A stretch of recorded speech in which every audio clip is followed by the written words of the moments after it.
घोड़े के वो लगा दिए जाते हैं ना साइड में जो कपड़ा कि आप इधर उधर ना देखें, इस तरीके से सरकार ने ये खेल रचा है।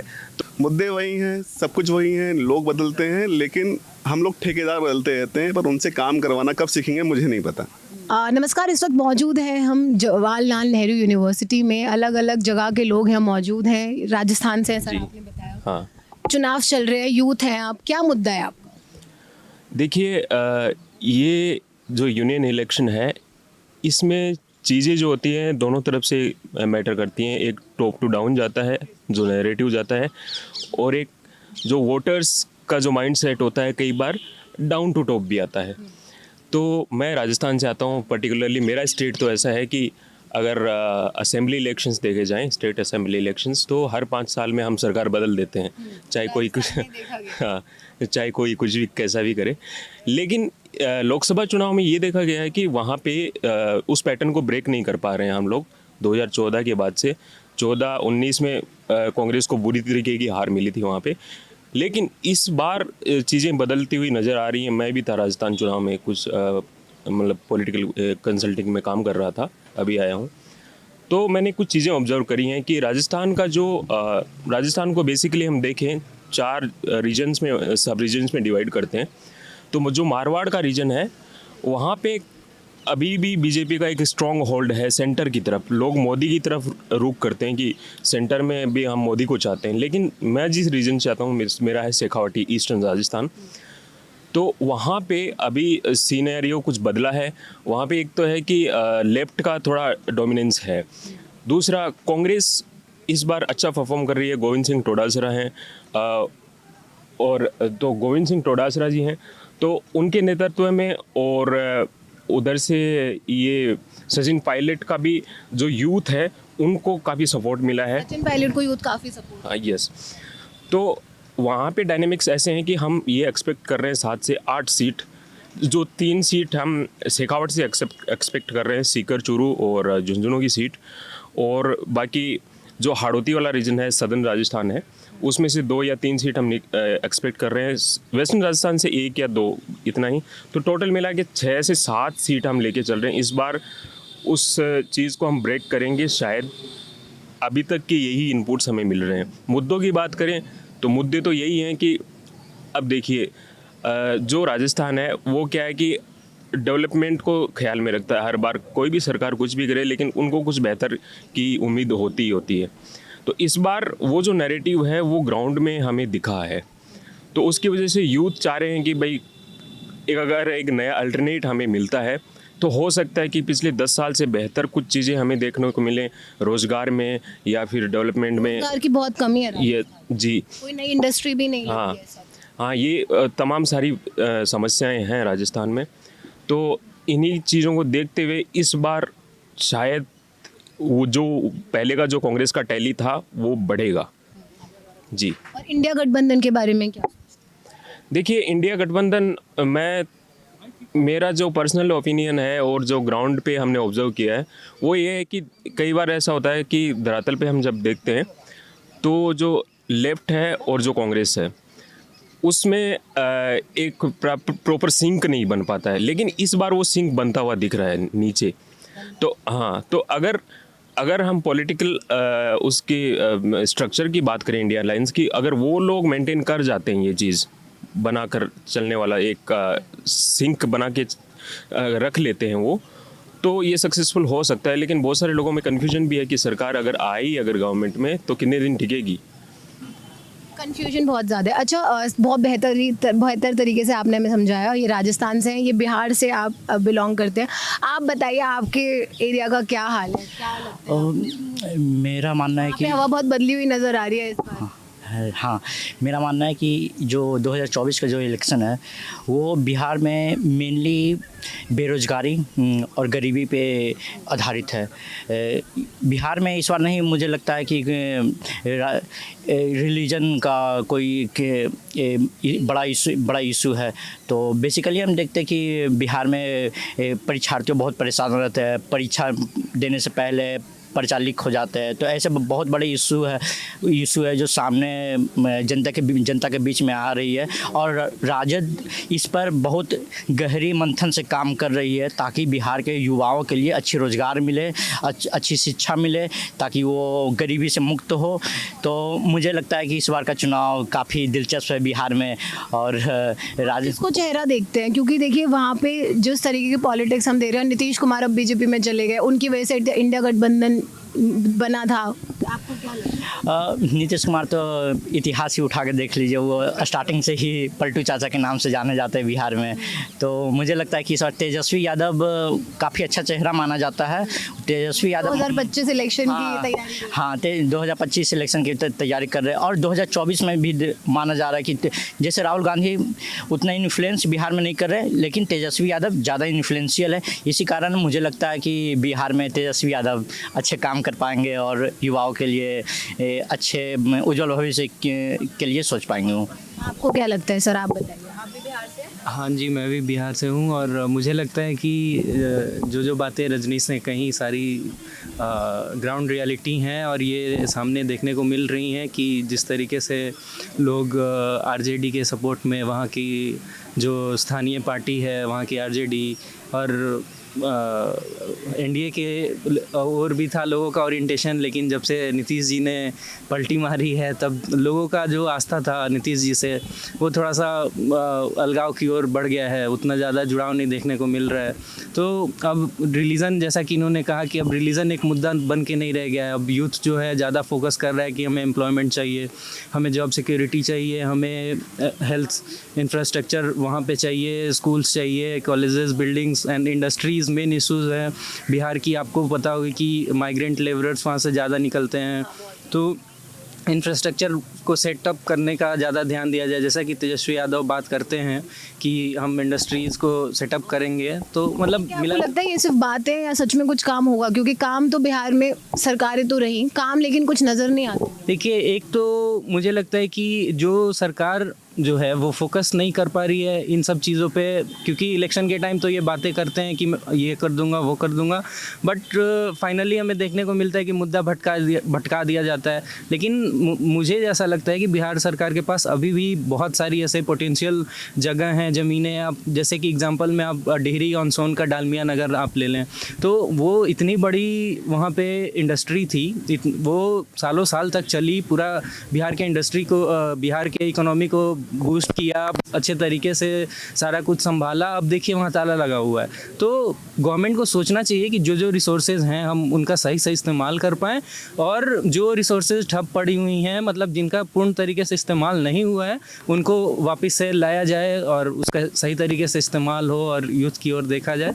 तो मुझे लगता है कि आज बदलाव की ज़रूरत है, बिल्कुल बदलाव की ज़रूरत है और होनी चाहिए। आपने क्या करते हैं सर एक बार?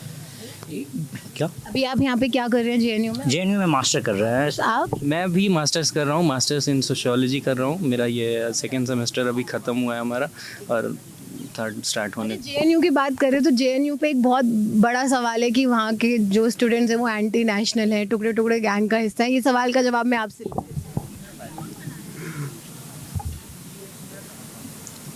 मुझे सच्ची में कुछ नहीं पता। कुछ नहीं पता, ठीक है। हाँ जी, आप बताइए। देखिए, जेएनयू से मेरा रिश्ता काफ़ी पुराना रहा है। अब एंटी नेशनल हम किसको बोलते हैं, उस पर भी एक सवाल उठ जाता है फिर से। क्या सरकार का विरोध करना राष्ट्र विरोध है? अगर हम वो सवाल किसी से पूछते हैं तो वो बोलते हैं कि तुम भारत तेरे टुकड़े होंगे नारे लगे थे, लेकिन उसकी पुष्टि तो अभी तक नहीं हुई है। अगर वो सच्ची घटना थी तो चार्जशीट फाइल क्यों नहीं हुई अभी तक? तो अभी तक तो वो तो मुद्दा ही खारिज हो जाना, मतलब हो ही गया एक तरीके से। अब एक नैरेटिव फैला दिया गया फालतू में कि ये खान मार्केट गैंग, टुकड़े टुकड़े गैंग ये लोग हैं। कल परसों इसी बात पे कन्हैया पे हमला हुआ नॉर्थ ईस्ट दिल्ली में। कन्हैया कुमार चुनाव लड़ रहे हैं, क्या मानते हैं, कह रहे हैं आपका, क्या लगता है कि वो चुनाव जीतेंगे, या उनका चुनाव में खड़ा होना कांग्रेस पार्टी की तरफ से आपको लगता है सही है? वो पहले उनमें जी हाँ, पहले वो सीपीएम से थे। तो ऐसा है कि देखिए, चुनाव लड़ना, कन्हैया को अगर टिकट दिया है कांग्रेस ने, तो मुझे लगता है कि इससे बेहतर काम कोई कांग्रेस इस बार कर ही नहीं सकती थी। कन्हैया को टिकट देना ही देना था। एक पढ़ा लिखा युवा है, समझ रखता है समाज की, नीचे की जो तबका जो उठ के आता है, जिसको हम ऑर्गेनिक भाषा में जो बोलते हैं कि ये निचले तबके का जो ज्ञान समाज का है वो उनके पास है, वो नॉलेज रखते हैं। उन समस्याओं से भी वो जूझ के निकले हैं, एक ज़मीनी नेता हैं। और जेएनयू जैसे इंस्टीट्यूशन में वो प्रेसिडेंट रहे हैं, और वो उस वक्त प्रेसिडेंट रहे हैं जब कोई लेफ्ट का अलायंस नहीं होता था यहाँ पे। अपने दम पे वो जीते हैं, प्रेसिडेंशियल स्पीच के दम पे वो जीते हैं। अच्छा काम किया उन्होंने। तो टिकट देना एक बेहतर जो काम है वो कांग्रेस ने किया है। अब जीत हार पे तो अभी नहीं कह सकते, क्योंकि देखिए जो ये लोकसभा चुनाव जो होते हैं, इसमें ऐसा होता है कि जो नैरेटिव बनता है वो एक नेशनल नैरेटिव होता है। तो इसमें इंडिविजुअल कैंडिडेट का इतना ज़्यादा जो प्रभाव नहीं होता है। लेकिन अभी देखा जाए तो मनोज तिवारी के सामने वो कन्हैया कुमार खड़े हैं चुनाव में। अभी के जो वहाँ से इनपुट्स मिल रहे हैं वो अब तिवारी जी के पास तो ऐसे मुद्दे के नाम पे तो कुछ है ही नहीं। काम भी नहीं किया। मैं नॉर्थ ईस्ट दिल्ली खुद गई थी, वहाँ पे देखा कि क्या काम हुए, तो वहाँ कोई काम खास हुए नहीं है। लोग काफ़ी नाराज़ है, तो लोग देखना चाहेंगे। उन लोगों से बात किया तो उन्होंने कहा कि हाँ, वो एक यूथ को देखना चाहेंगे, नया चेहरा देखना चाहेंगे। हाँ, तो इस वजह से मुझे लगता है कि कन्हैया एक बेटर तरीके से इस चीज़ को टक्कर दे पाएगा उनको। अगर चुनाव नहीं भी जीतते हैं तो एक दमदार टक्कर रहने वाली है उस सीट पे। टक्कर रहने वाली है, काफ़ी हॉट सीट है दिल्ली की। आपके पास वापस आ जाते। सर, आप कहाँ से हैं? मैं अलीगढ़ से हूँ। अलीगढ़ से, यूपी से। चुनाव है, क्या मुद्दे हैं आपके? चल रहे हैं चुनाव, आप क्या सोच रहे हैं? किस तरीके का बदलाव देखना चाहते हैं? जिस तरीके की यूपी में राजनीति हो रही है, जैसे शूट आउट हो रहे हैं, क्या आप उससे खुश हैं? मेरी उम्र लमसम 32 साल के आसपास है, तो मैंने कई चुनाव देखे हैं अपने होशो हवास में। तो आपने कहा पूछा कि क्या मुद्दे हैं, क्या खुश हैं? मुझे लगता है मुद्दे वही हैं जो पहले थे कि भाई गरीबी हटाओ, अनएम्प्लॉयमेंट है, एम्प्लॉयमेंट चाहिए, इंफ्रास्ट्रक्चर नहीं है, किसानों की आय बढ़नी चाहिए। मुद्दे सारे पुराने ही हैं, लेकिन दिक्कत ये है कि हम लोग ठेकेदार बदलने से इसका सॉल्यूशन तो नहीं मिलेगा। जब तक हम लोग यानी कि जो वोटर्स हैं, अब एक ड्यूटी होती है कि वोट डालना और बस ख़त्म, उससे थोड़ा ऊपर जाएं कि वोट डालो और अकाउंटेबल गवर्नमेंट बनाओ, उससे पूछ सको, उसका आप गला पकड़ के पूछ सको कि हाँ भाई ये काम क्यों नहीं हो रहा। पर वो चीज़ गायब है लोगों में। तो है ही नहीं। आप गवर्नमेंट से सवाल करने पे देशद्रोही बोल दिया जाता है आजकल। नहीं, हाँ, जैसा उन्होंने कहा अभी कि देशद्रोही किसको बोल रहे हैं, अगर सरकार से सवाल पूछें देशद्रोही है। लेकिन हमारे यहाँ दिक्कत ये है कि हम लोग जो लीडर्स हैं, जिनको हम लोगों ने चुन के वोट दे के भेजा है, हम उन्हीं लोगों को राजा मान लेते हैं। यूपी में खासकर हम लोग देखते हैं कि लोग आएंगे, पाँव छुएंगे, इस तरह के सर्विस प्रोवाइडर हैं। सिंपल सी बात समझ में नहीं आती। अगर आपका 1 रुपया कटता है मोबाइल में तो आप फ़ोन करते हैं कि भाई मेरा 1 रुपया कैसे कट गया, या कुछ भी छोटी बहुत परेशानी होती है तो। लेकिन जब बात नेताओं की आती है तो ना जाने क्यों फ़ैन फॉलोइंग शुरू हो जाती है। जैसे रवीश कुमार कहते थे कि फ़ैन फॉलोइंग नहीं करनी चाहिए। सिंपल सी बात, मुद्दे वही हैं, सब कुछ वही हैं, लोग बदलते हैं, लेकिन हम लोग ठेकेदार बदलते रहते हैं, पर उनसे काम करवाना कब सीखेंगे मुझे नहीं पता। तो वो गवर्नमेंट कॉन्शियस हो, उससे अच्छा कि लोग कॉन्शियस हों कि हमें अपने काम कैसे करवाने लोगों से। अच्छा, लोग कह रहे हैं कि यूपी में जब से योगी आदित्यनाथ आए हैं क्राइम कम हो गया। नहीं, मुझे नहीं लगता कि क्राइम कम हुआ, ऐसा कुछ भी नहीं कि क्राइम कम हुआ है। हाँ, किसी एक धड़े के लोग मारे जाते हैं, दूसरे धड़े के लोगों को आश्रय मिलने लगता है, तो वो क्राइम कुछ कम नहीं हुआ। अभी आप देखेंगे कुछ टाइम पहले जब किसान आंदोलन चल रहा था तो किसी नेता के पुत्र ने गाड़ी चढ़ा दी लोगों पे, जैसे कि उसने घास पे गाड़ी चला दी हो। किसानों लखीमपुर खीरी में, है ना।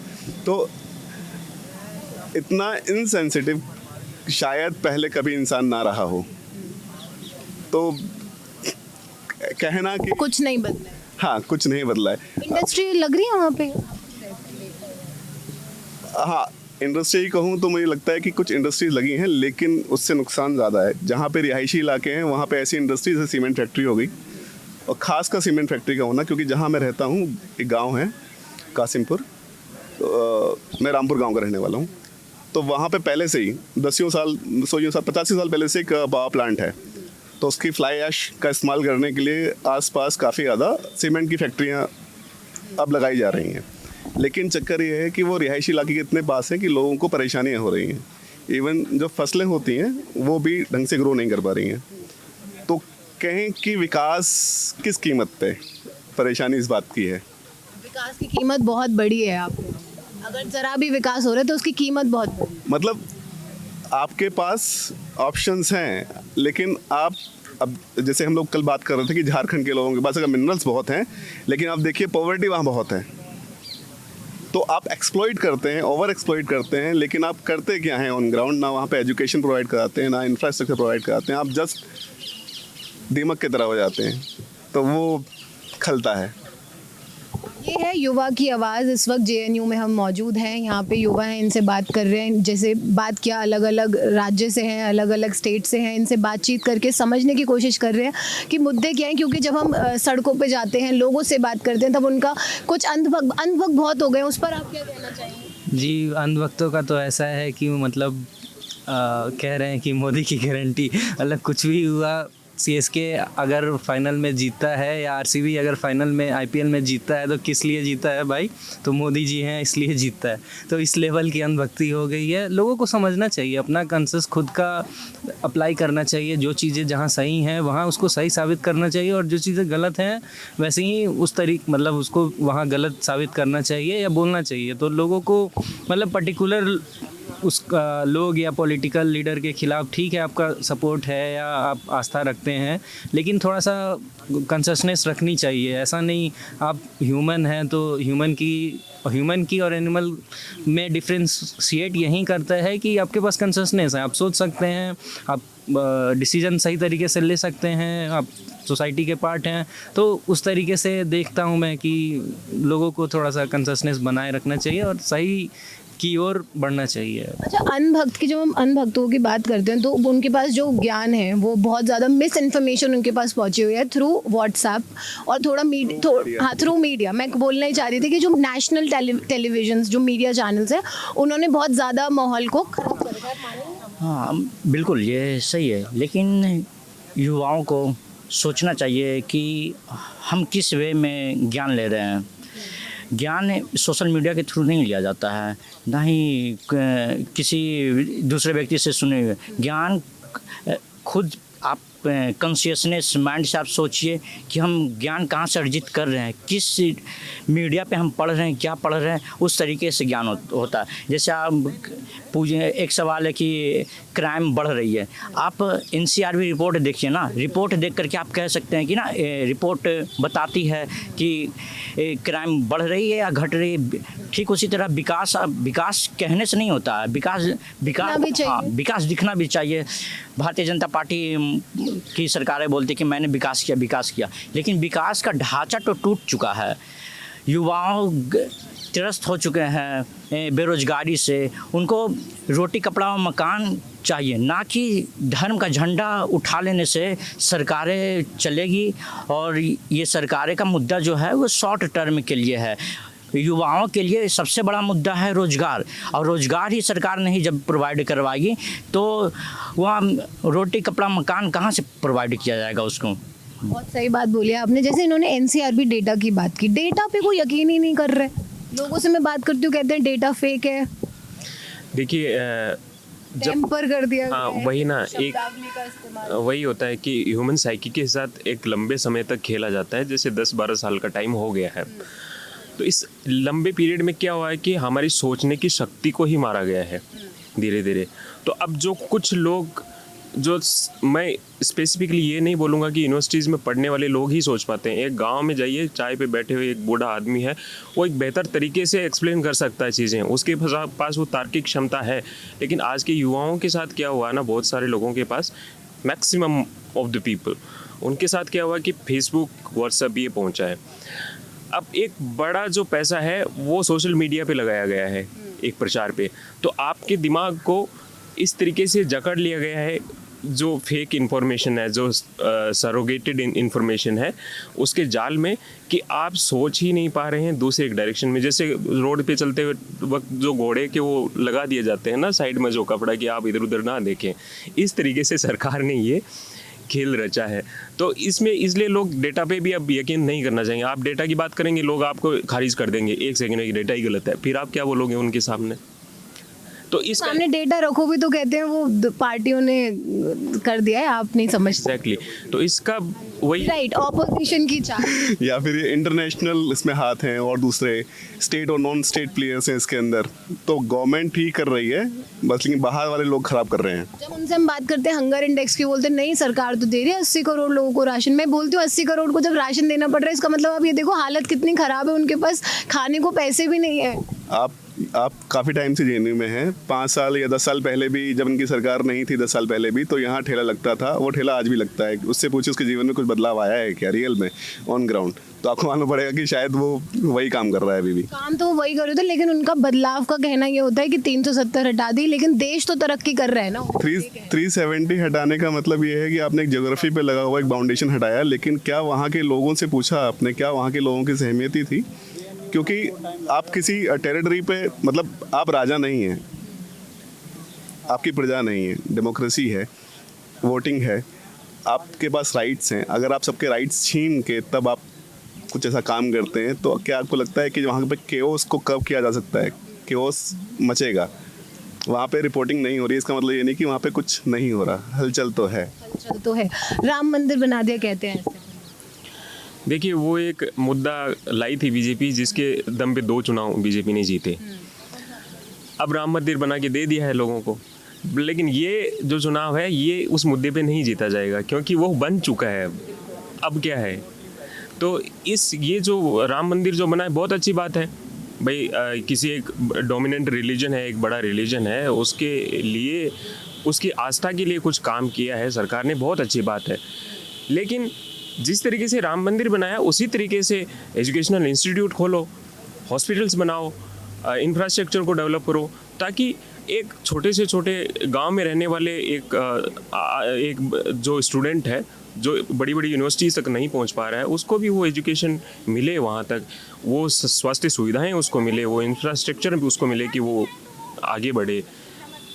बहुत अच्छा लगा आप लोगों से बात करके। आप लोगों ने एक्चुअली वो बातें की हैं जो मैं चाहती हूँ कि लोगों तक पहुँचे, क्योंकि आजकल इस तरीके का माहौल हो गया कि हम जो भी बात करते हैं, जिस तरीके से भी बातचीत करने की कोशिश कर लें, कहीं ना कहीं से लोग आके बोल देते हैं नहीं आपको नहीं पता, इतना कुछ कर दिया, हम अंतर्राष्ट्रीय स्तर पर बहुत तरक्की कर रहे हैं। लेकिन मुझे नहीं लगता कि हम अंतर्राष्ट्रीय स्तर पर तरक्की कर रहे हैं, क्योंकि 80 करोड़ लोगों को हमें आज भी राशन देना पड़ रहा है। क्यों हम किसी को मुफ्त, मतलब हमें मुफ्त राशन देना ना पड़े, मुझे लगता है काबिल बनाना बहुत ज़रूरी है लोगों को।